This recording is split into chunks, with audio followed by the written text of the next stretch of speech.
आत्मा का विषय बहुत गूढ़ है। ये आत्मा कब पैदा हुई और ये नष्ट कब होगी? इसका स्वरूप क्या है? आत्मा की विशेषता क्या है? यह किन गुणों वाली है?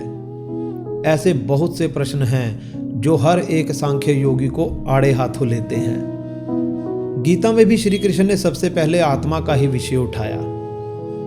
दूसरे अध्याय के पहले कुछ 20-25 श्लोक आत्मा का विषय ही प्रतिपादित करते हैं। आत्मा परमात्मा का शुद्ध स्वरूप है, तो यह आत्मा इस शरीर में आई कैसे? आत्मा के रहते ही शरीर रहता है, अन्यथा नहीं। यह शरीर छूटेगा तो आत्मा नया शरीर ले लेगी। यह आत्मा अपने शुद्ध स्वरूप परमात्मा में वापस क्यों नहीं जाती? यह क्यों इन शरीरों के ही चक्कर काटती रहती है? शरीरों के साथ परमात्मा से विलग होकर दुख भोगती रहती है तथा अनंत काल तक मुक्त नहीं होती। ऐसे ही किन्हीं 2-3 प्रश्नों के उत्तर देते आज के गीता के श्लोक। आइए इनका अध्ययन करते हैं और देखते हैं कि आत्मा की और क्या क्या विशेषताएं हैं। ॐ योगः कर्मसु कौशलम्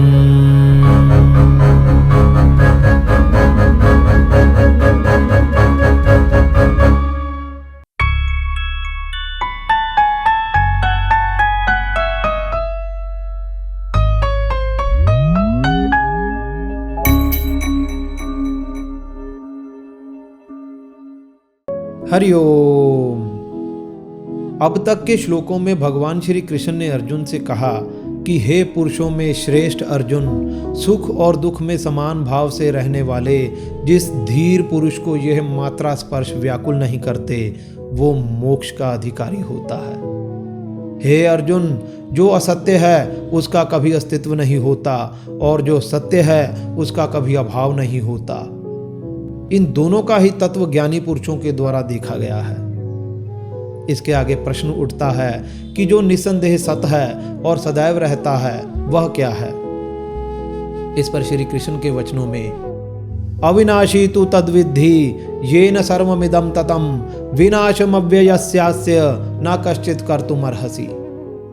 उस वस्तु को तू अविनाशी जान जिससे यह सारा दृश्य जगत व्याप्त है, क्योंकि उस अविनाशी तत्व का विनाश करने में कोई भी समर्थ नहीं है। अविनाशी तू तद्विद्धि, उसको तू अविनाशी जान। किसको अविनाशी जाना जाए?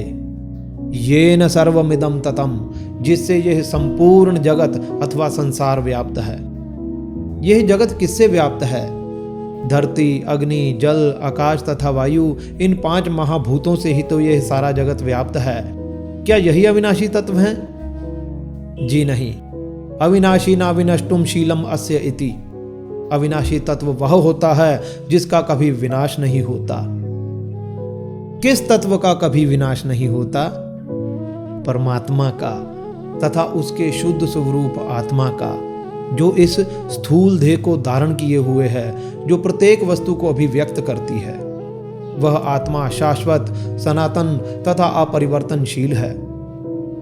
मिट्टी के पात्र मिट्टी से ही तो बनते हैं तथा टूटने के बाद फिर से मिट्टी में ही विलीन हो जाते हैं, क्योंकि उन पात्रों को धारण करने वाला एकमात्र तत्व मिट्टी ही है, जो अपना अस्तित्व नहीं खोती।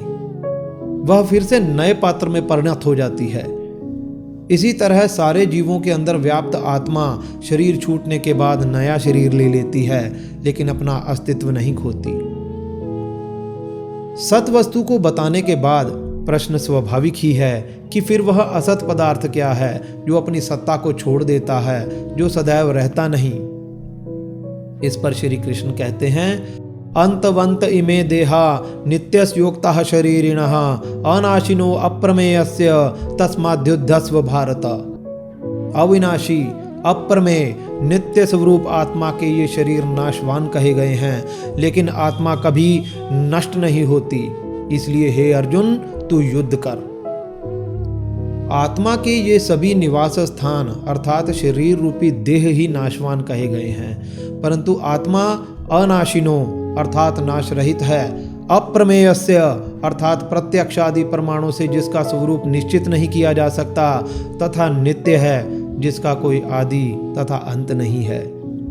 इस शरीर में रहता हुआ आत्मा अपने आप को शरीर ही समझने लग जाता है, लेकिन मुक्ति की अवस्था में ये आत्मा परमात्मा अर्थात परम तत्व में विलीन हो जाता है। और फिर श्री कृष्ण कहते हैं कि इस सत और असत को जानने के बाद हे अर्जुन तू युद्ध कर। संपूर्ण गीता में भगवान कृष्ण अर्जुन को बहुत बार कहते हैं कि हे अर्जुन तू युद्ध कर। तो गीता के अनुसार युद्ध करने का भौतिक अर्थ युद्ध से नहीं अथवा अपने कर्तव्य के पालन करने से है।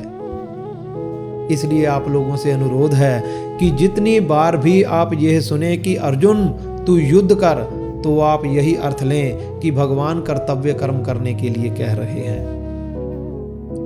इस आत्मा की और विशेषताएं बताते हुए श्री कृष्ण अर्जुन को आगे के श्लोकों में क्या बताते हैं, इसका वर्णन हम अगली वीडियो में करेंगे। तब तक के लिए धन्यवाद। हरि ओम।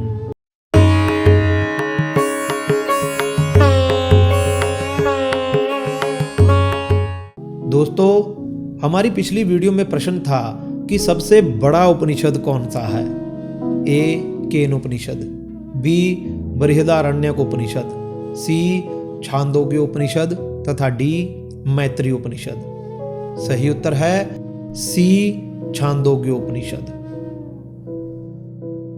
अगर संख्या की दृष्टि से देखा जाए तो छांदोग्य उपनिषद बड़ा है, क्योंकि इसमें तकरीबन 625 श्लोक हैं।